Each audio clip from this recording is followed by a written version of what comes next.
About you being the biggest defender. However, the administration which you have served since 2013 has been cited several times for disobeying court orders. Let me give you one example, or a few. Former Air Force commander waiting for 6 years to be restored to his rank and given 71 million shillings compensation.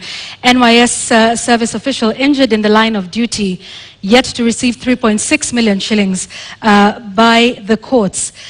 There is a number of those, including the matter involving the swearing in of judges.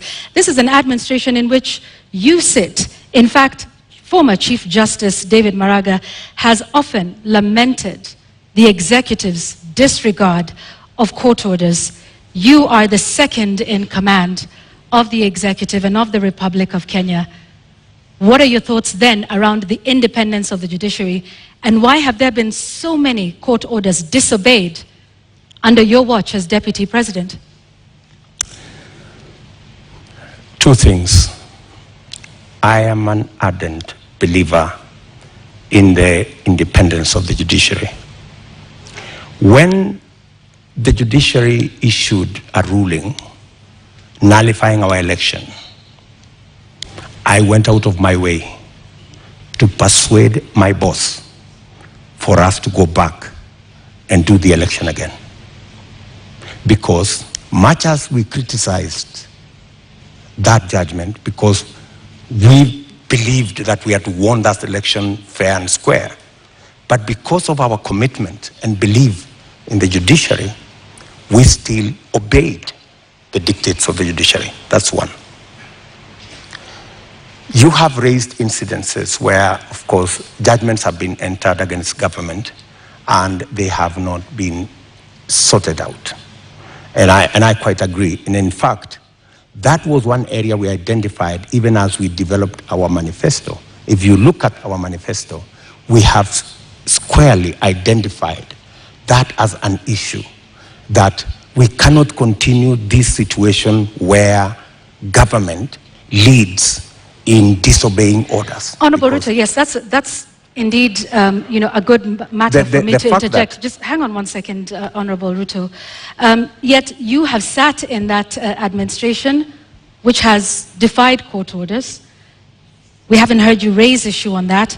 And in fact, now that you brought in Supreme Court petition, you were rather unhappy with the Supreme Court judges. You called them those 6 people. You called them wakora. Does that demonstrate respect for the judiciary? In fact, I had occasion to have a one-on-one with Maraga. And I told Maraga an incident when I first came into Parliament.